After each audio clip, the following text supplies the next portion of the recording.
Warahmatullahi wabarakatuh, salam sejahtera untuk semuanya. Saya Pak Ali dari Inside Chamber.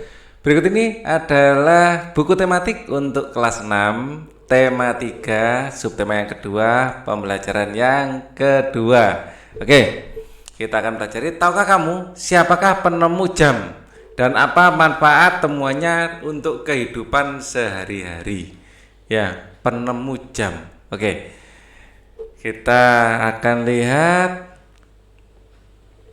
Penemu jam mekanik. Pada tahun 1430, masyarakat Eropa mengenal jam yang menggunakan pegas.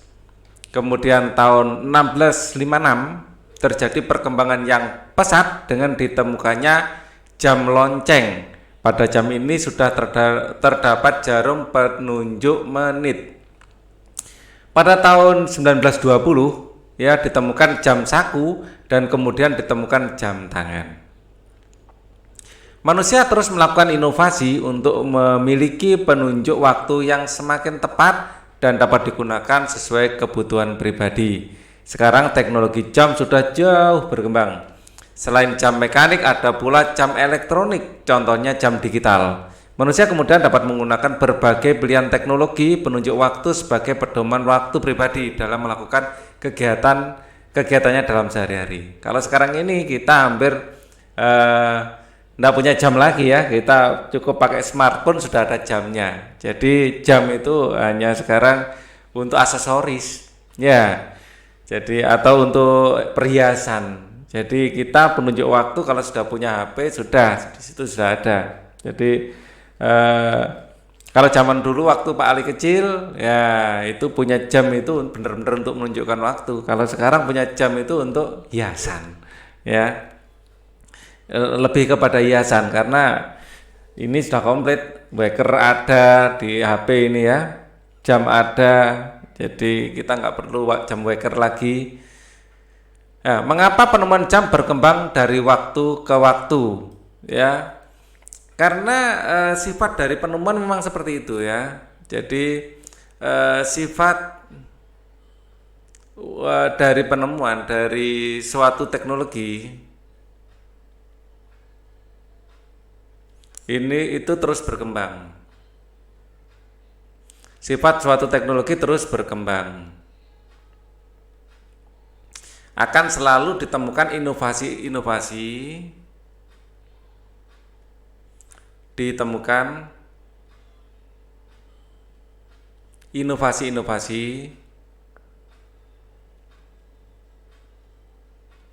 ya untuk memperbaiki teknologi sebelumnya.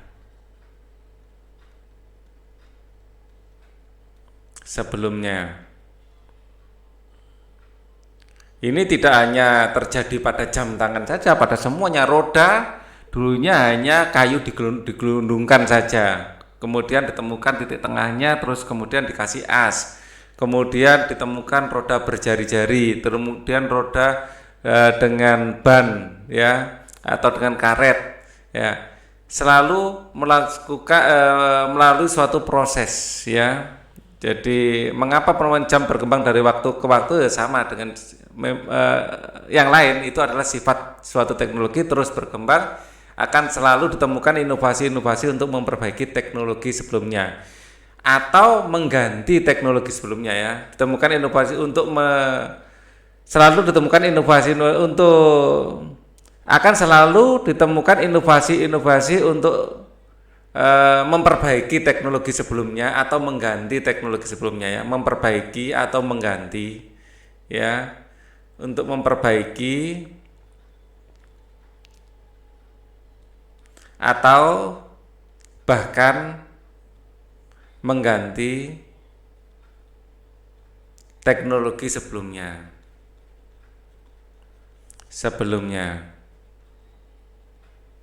Dulu ada teknologi surat ya, ada teknologi pos ya, sistem pos. Sekarang semua sudah diganti sama SMS ya, esensinya sama, mengirimkan pesan, tapi caranya sudah 100% berbeda ya. Kemudian apa manfaat jam dalam kehidupan sehari-hari? Manfaatnya adalah menunjukkan waktu secara tepat, menunjukkan menunjukkan waktu secara tepat. Dengan jam kita bisa mengatur kegiatan dengan lebih terencana dan teratur. Ya, jam sekian mau ngapain, jam sekian mau ngapain, itu lebih terencana dan teratur. Jam adalah pengukur waktu yang sangat erat dengan kehidupan manusia. Dengan adanya jam, kita dapat menentukan waktu untuk melakukan aktivitas. Dengan mengatur waktu yang baik, kita menjadi pribadi yang disiplin waktu. Siti juga berusaha menjadi pribadi yang disiplin waktu. Ayo kita simak cerita Siti. Jam membantu Siti tepat waktu. Siti selalu menggunakan jam untuk mengatur kegiatannya sehari-hari. Siti bangun pukul 05.00. Setelah ibadah, mandi, Siti sarapan pagi. Siti berangkat ke sekolah pukul 6.00. Siti berangkat ke sekolah dengan berjalan kaki karena jarak rumahnya tidak terlalu jauh. Siti menempuh perjalanan 20 menit, bel masuk sekolah pukul 06.45. Siti hampir tidak pernah terlambat untuk datang ke sekolah. Ia berusaha untuk disiplin datang tepat waktu ke sekolah. Siti pulang sekolah pukul 14.00. Ia langsung pulang ke rumah. Sesampainya di rumah, Siti istirahat. Pukul 06.00 Siti mandi. Setelah ibadah dan makan malam, Siti pun belajar. Ia belajar pukul 19.00 sampai 20.30. Ia mengerjakan PR, belajar untuk materi esok hari, atau belajar untuk persiapan tes. Siti juga mengumpulkan tugas-tugasnya tepat waktu. Siti melakukan kegiatan sehari-harinya dengan teratur. Ia belajar menjadi pribadi yang disiplin terhadap waktu. Ya. Berdasarkan cerita di atas, jawablah pertanyaan berikut. Hal baik apa yang sudah dilakukan Siti? Hal baik yang sudah dilakukan Siti adalah dia disiplin terhadap waktu. Ya, tadi di sini. Ya. Ia belajar menjadi pribadi yang disiplin terhadap waktu. Siti ya berdisiplin terhadap waktu,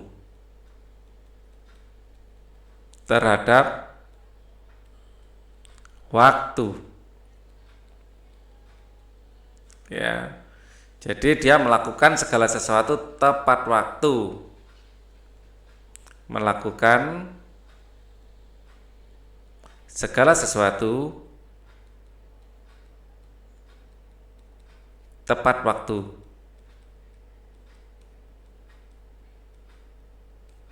Oke. Apakah Siti mengatur waktunya dengan teratur? Iya. Siti membuat jadwal kegiatannya. Kita lihat di sini. Ya, ini. Untuk disiplin, Siti hampir tidak pernah terlambat datang ke sekolah. Ya. Siti selalu melakukan segala sesuatu tepat pada waktunya. Melakukan segala sesuatu tepat pada waktunya.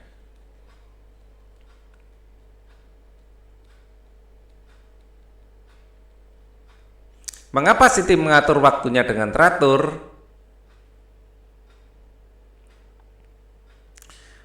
Sebentar. Saya cari jawaban versi teks ya.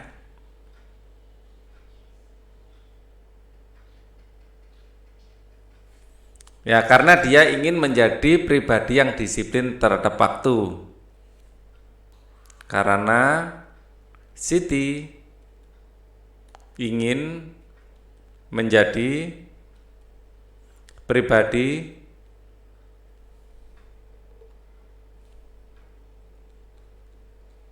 yang disiplin terhadap waktu. Apa manfaat yang Siti dapatkan ketika ia mengatur waktunya dengan teratur? Segala sesuatu bisa dilakukan tepat pada waktunya.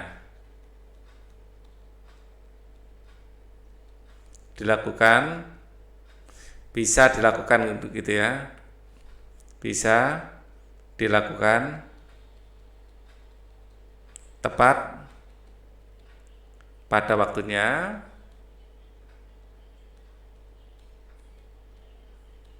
Sehingga semua pekerjaan bisa terselesaikan. Semua ya pekerjaan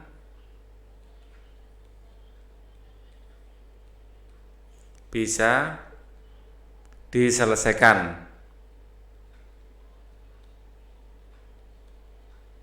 dengan baik sesuai rencana.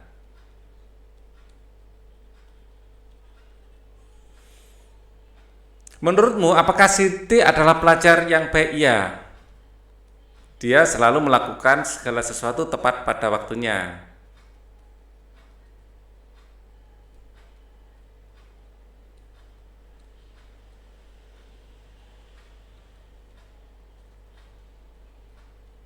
Tepat pada waktunya.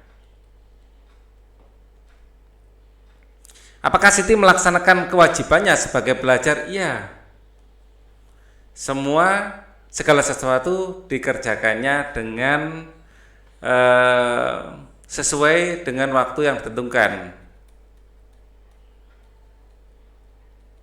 Segala sesuatu diselesaikan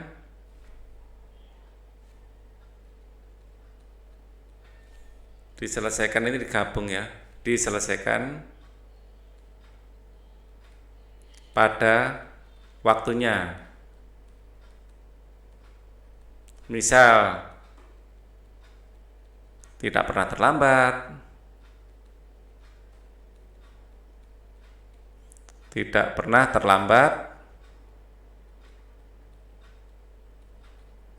dan PR juga dikumpulkan pada waktunya.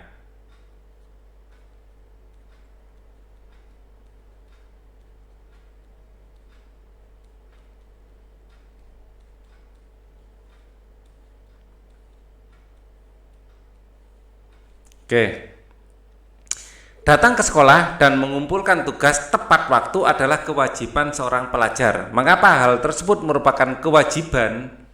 Ya, apa dampaknya ketika kita tidak melakukannya? Siapa yang akan kita rugikan? Ya. Jadi datang ke sekolah dan mengumpulkan tugas tepat waktu adalah kewajiban pelajar. Mengapa hal tersebut merupakan kewajiban? Ya, karena itu merupakan tugas kita ya sebagai pelajar.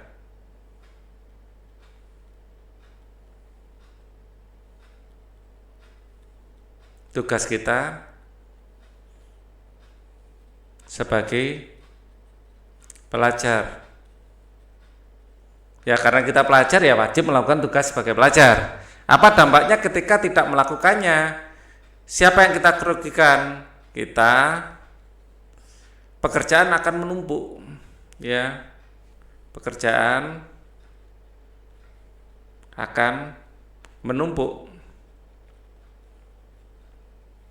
Siapa yang akan kita rugikan? Kita merugikan diri kita sendiri.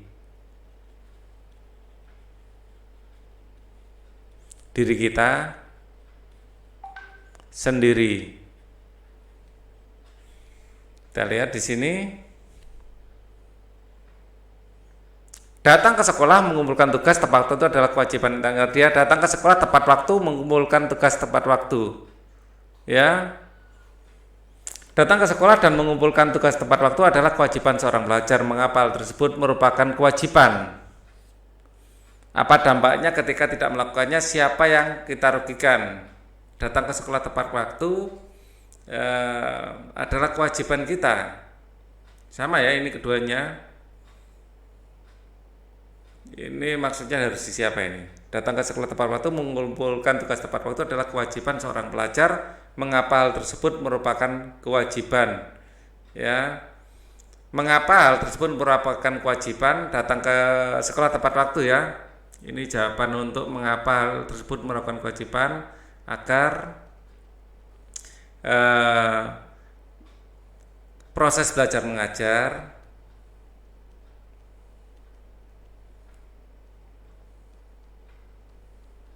ya, agar proses belajar mengajar bisa dilaksanakan dengan lancar.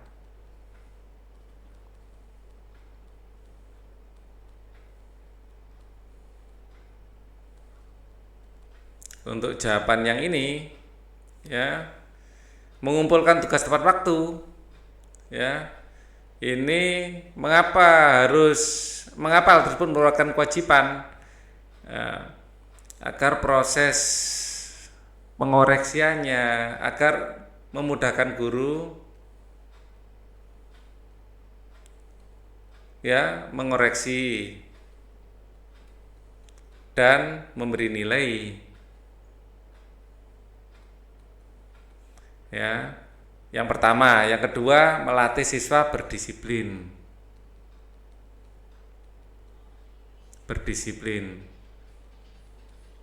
Ini adalah jawaban spesifik dari ini ya.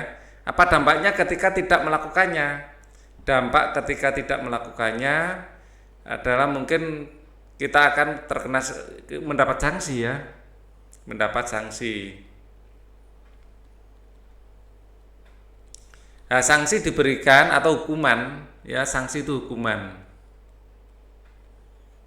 Hukuman diberikan bukan karena sekolah benci sama kita, untuk melatih sebenarnya ya. Ya, kalau ini mengumpulkan tepat waktu mungkin tidak diberi nilai atau mendapat tugas remedi.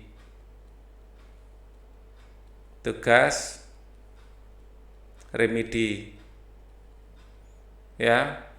Jadi apa dampaknya? Siapa yang akan dirugikan? Kita sendiri. Kedua-duanya sama.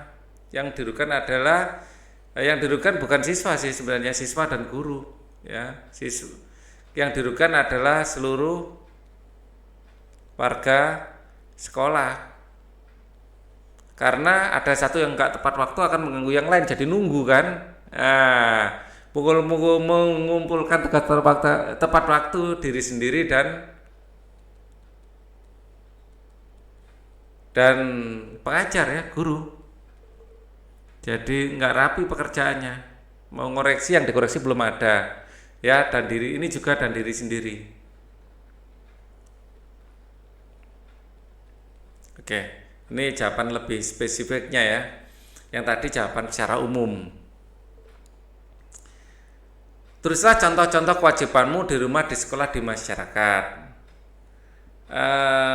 Di rumah ya, tidur tepat waktu.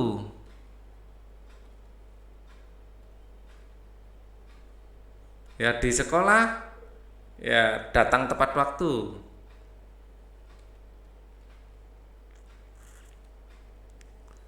Ya, di masyarakat ya memenuhi undangan berkumpul, misalnya memenuhi undangan kegiatan tepat waktu.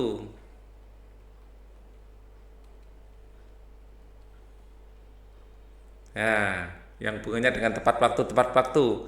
Mungkin ada yang lain ya, kita contoh-contoh kewajiban di rumah yang semuanya sama ya, yang berhubungan dengan waktu, misalnya mengumpulkan PR tepat waktu. Kalau di rumah misalnya berdoa tepat waktu, beribadah tepat waktu. Kalau di sini mungkin saya berikan tambahan, mengumpulkan PR tepat waktu. PR tepat waktu.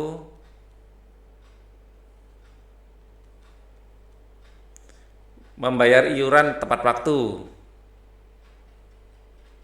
iuran iuran sampah ya atau iuran keamanan, membayar iuran tepat waktu. Nah, iurannya mana? Membayar iuran tepat waktu.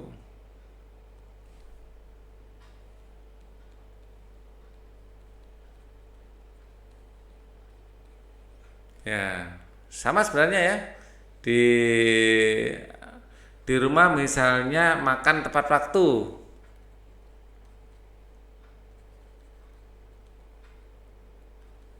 Ya, sarapan ya. Jadi tepat waktu. Kalau enggak nanti kita mah perut ya. Ya, di sekolah misalnya beristirahat tepat waktu mungkin ya.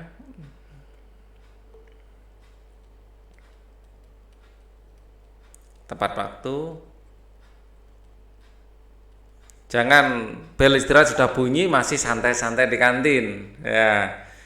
Mungkin saya tambahkan lagi kalau di masyarakat itu ikut bergotong royong tepat waktu.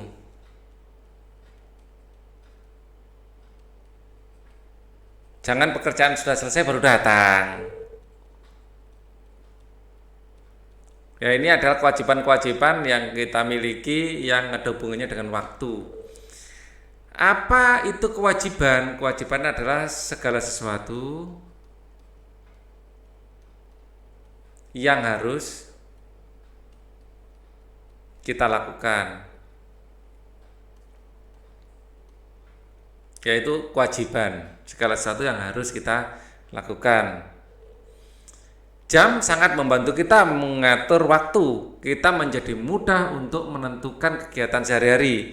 Jam juga kita gunakan untuk melakukan eksplorasi lingkaran berikut. Ambillah jam dinding dan benda-benda lainnya yang berbentuk lingkaran. Kali ini kita akan melakukan eksplorasi untuk menemukan hubungan diameter dan keliling lingkaran. Lakukan percobaan berikut dengan waktu 20 menit ya. Siapkan minimal 5 benda berbentuk lingkaran dengan ukuran berbeda ya, benang, penggaris, lilitkan benang pada benda yang berbentuk lingkaran. Di sini misalnya Pak Ali punya ini ya, ini benda yang berbentuk lingkaran ya. Untuk pengganti benang ya bisa pakai headset ya. Nah, caranya nanti atau ada benda lain enggak? Ini. Nah, ini ada senar gitar ya yang sudah bekas yang bisa saya pakai.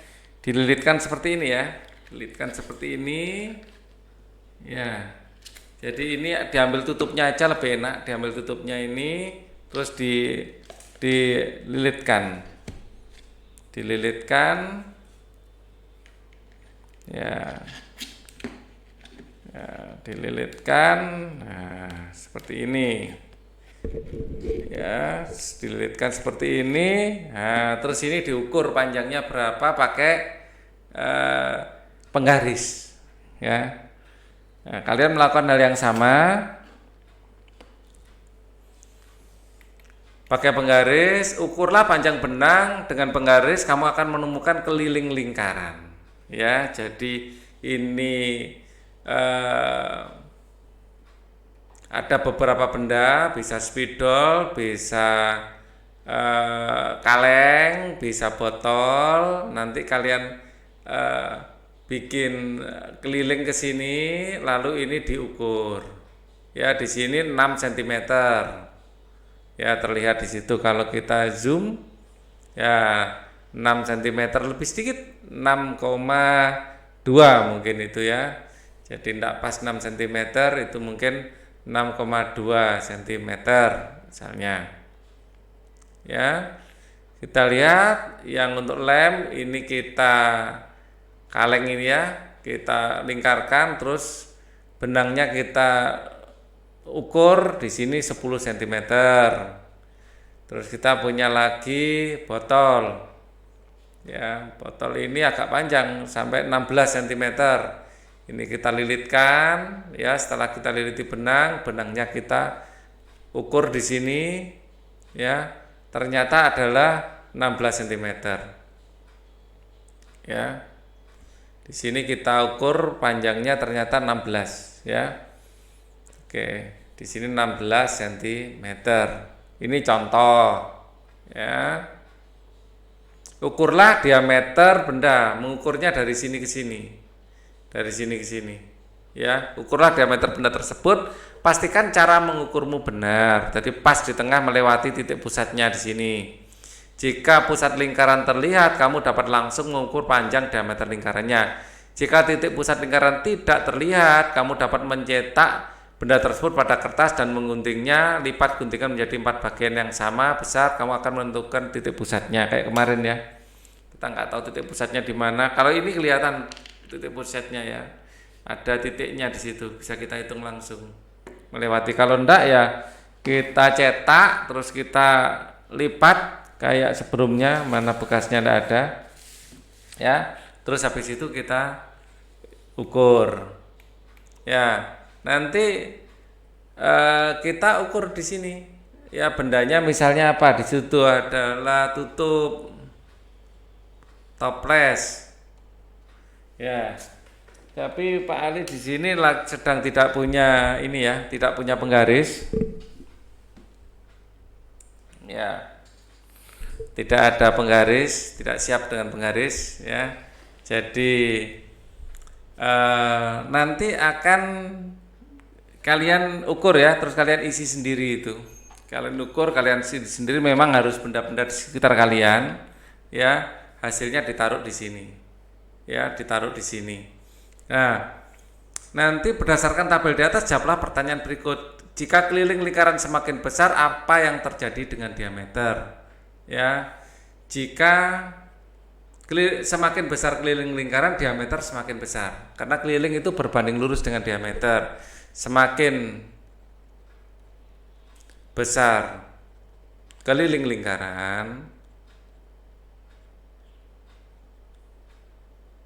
semakin besar diameter. Kemudian jika keliling lingkaran semakin kecil, apa yang terjadi dengan diameter? Semakin kecil keliling lingkaran, semakin kecil diameter. Jadi keliling lingkaran itu tadi, ya, saat ini dililitkan, ya, saat ini dililitkan seperti ini. Panjang ini adalah keliling lingkarannya. Panjang ini adalah keliling lingkarannya. Nah, saat kita mengukur ini, panjang ini, ya, segini ini adalah panjang diameternya. Jadi dari ujung sini ke ujung sini melewati titik pusatnya, ya. Ini nanti adalah diameternya, tapi ukurnya pakai penggaris, ya. Tapi ini Pak Ali sedang tidak siap dengan penggaris, ya, jadi diilustrasikan saja. Sekarang coba kamu hitung perbandingan keliling dan diameter. Keliling lingkarannya berapa, terus keliling bagi diameter berapa. Ya, nanti di sini angkanya keliling dibagi diameter, ya. Kita punya rumus K sama dengan Pi sama D. Ya, nanti di sini, ya, seharusnya angkanya kalau keliling dibagi diameter itu sekitar 3,14, sekitar nilai ini. Mungkin 3,20, mungkin 3,20 dan lain-lain. Intinya sekitar 3,14. Kalau kalian menghitungnya sekitar nilai ini, ya, itu kalian sudah menghitung dengan benar, ya. Jadi keliling dibagi diameter itu nilainya harus sekitar 3,14. Kalau kalian sudah menemukan nilai ini, ya, kalian sudah bekerja dengan benar. Ini juga benar. Ya, kisaran nilai, misalnya kalian ketemu 3,0 gitu, ya enggak apa-apa. Mungkin cara ngitung kalian yang cara kurang presisi ngitungnya saja. Sebenarnya nilai yang paling mendekati adalah ini. Ya. Oke. Saya lanjutkan. Nilai ini kita kenal dengan pi. Ya, jadi nilai ini kita kenal dengan pi. Tambahan ya. Nilai ini kita kenal dengan pi. Ya. Tulisannya seperti ini. Ya, nilai ini pi. Bacanya pi. Ya, perbandingan antara jadi pi itu sama dengan keliling dibagi diameter. Ya. Oke. Berapakah hasil perbandingan keliling dan diameter mendekati nilai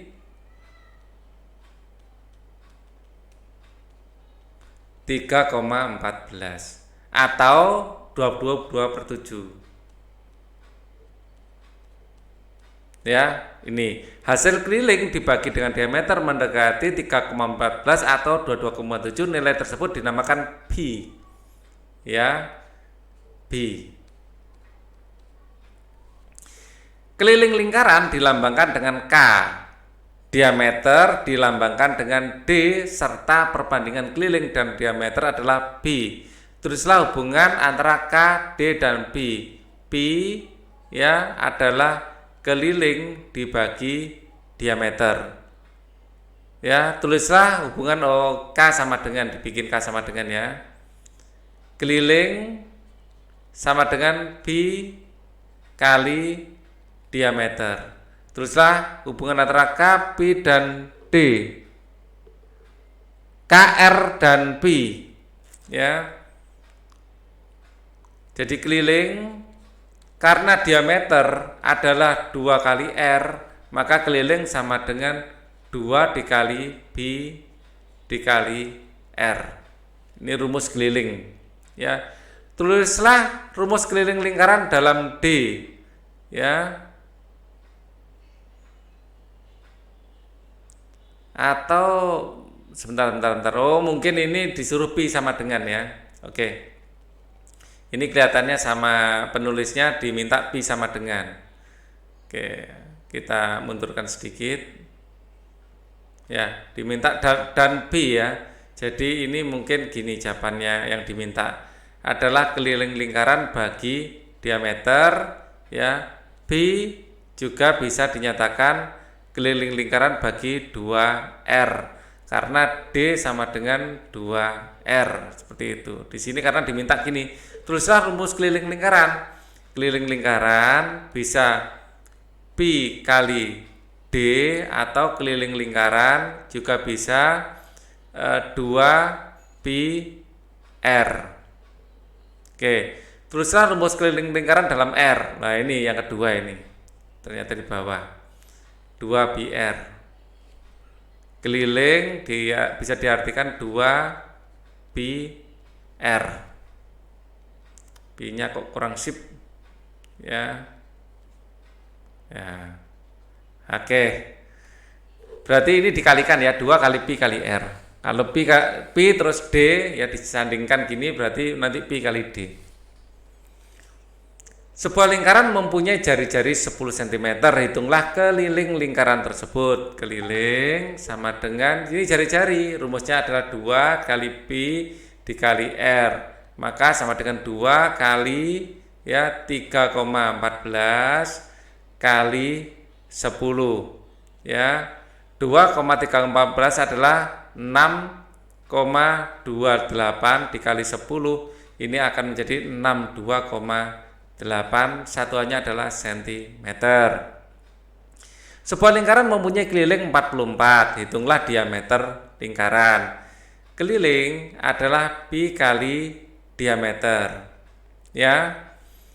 Maka keliling, hitunglah diameter lingkaran. Diameter ya, diameter D kecil ya, di situ tadi saya ngikut aja, kali D. Maka diameter sama dengan keliling dibagi pi, ya kan? Atau langsung dimasukkan nilainya seperti ini juga lebih enak. Ya, kelilingnya adalah 44. Nah, kalau ini 44, pi kan ada dua pilihan. Pi bisa 22/7 atau pi sama dengan 3,14.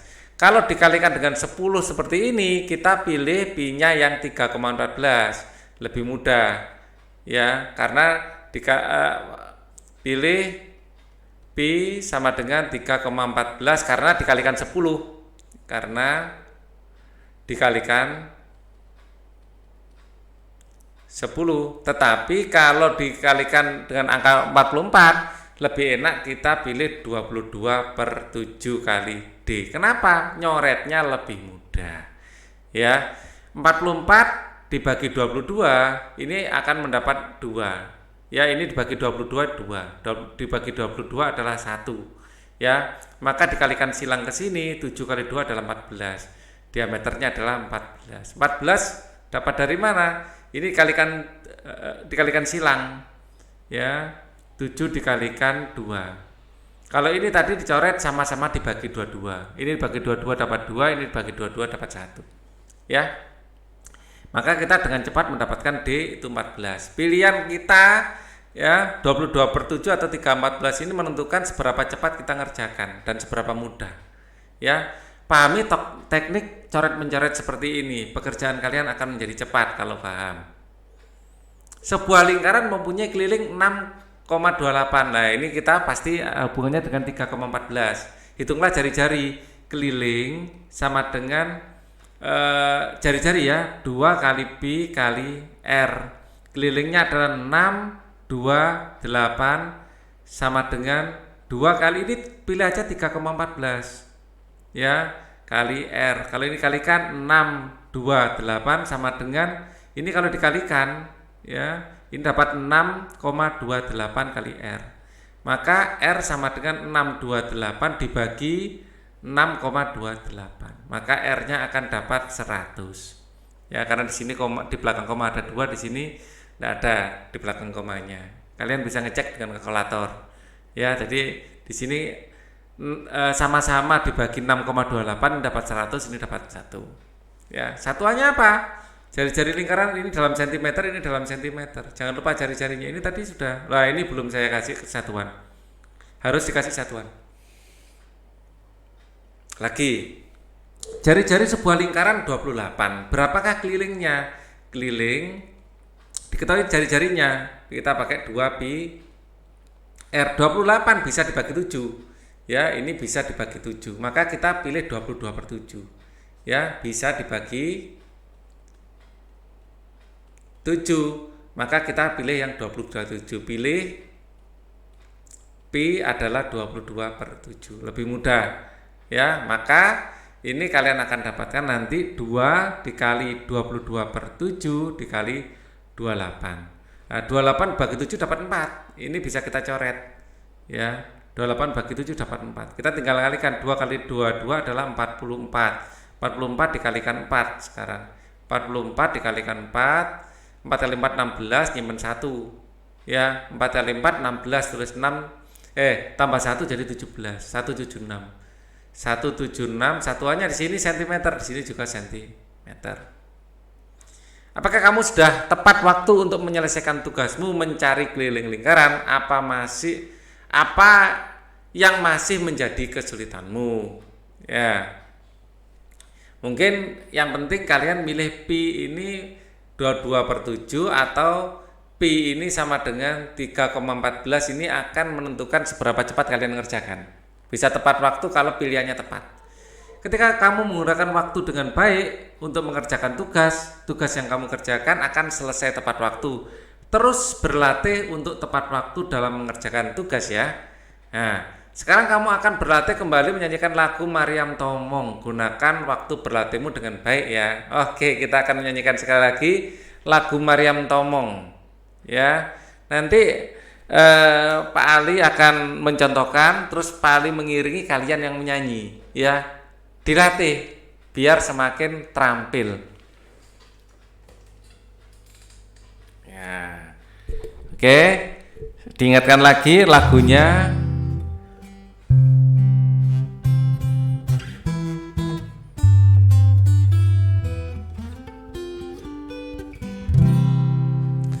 Selendang mari kinjang kain panjang mari turu pangeol ni konting masongon deng kemamangun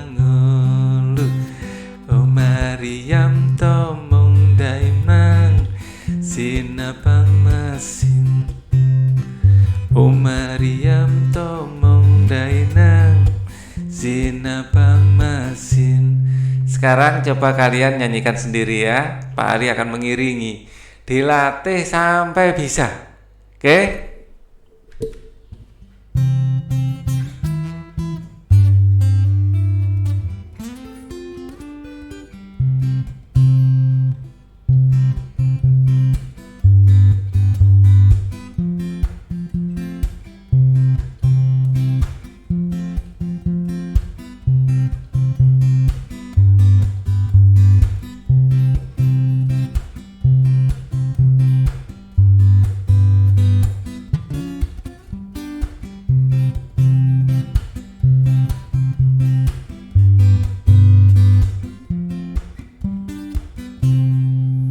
Sekali lagi ya, sekali lagi biar lebih hafal.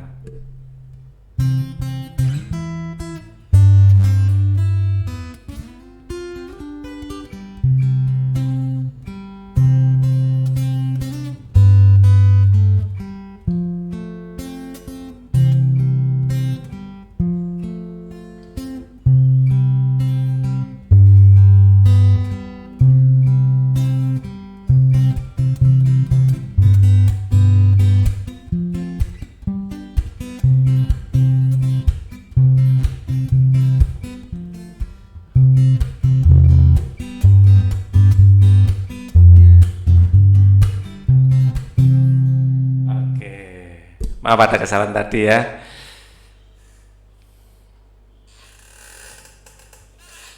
Oke, jadi seperti itu lagunya. Kalau liriknya ya kita fokus pada lirik ya. Selendang madi ginjang kain panjang madi toru pangeol ni konting masuk ngondeng kemamangolu. Terlalu rendah ya, ngambil nadanya ternyata ya. Saya ngambil nada agak tinggi, nggak kuat ternyata terlalu rendah. Selendang mari kinjang kain panjang mari toru pangeol ni konting masuk ngondeng kemamangolu. O Mariam tomong dainang sinapang masin. O Mariam tomong dainang sinapang masin. Nah gitu ya, diulang-ulang. Apa yang kamu pelajari hari ini? Apakah kamu sudah mengatur waktumu dengan baik? Sampaikan kepada orang tuamu pentingnya mengatur waktu. Mintalah pendapat mereka supaya lebih pintar mengatur waktu. Dan ingat untuk jangan melakukan kesalahan yang Pak Ali tadi lakukan ya. Ngambil nadanya jangan terlalu rendah, nanti malah nggak kuat ternyata ya. Oke, kita akan ketemu lagi di pembelajaran 3 setelah ini. Untuk pembahasan komplit kalian bisa cek di bawah di deskripsi, di situ ada link untuk playlistnya. Thank you for watching. Wassalamualaikum warahmatullahi wabarakatuh.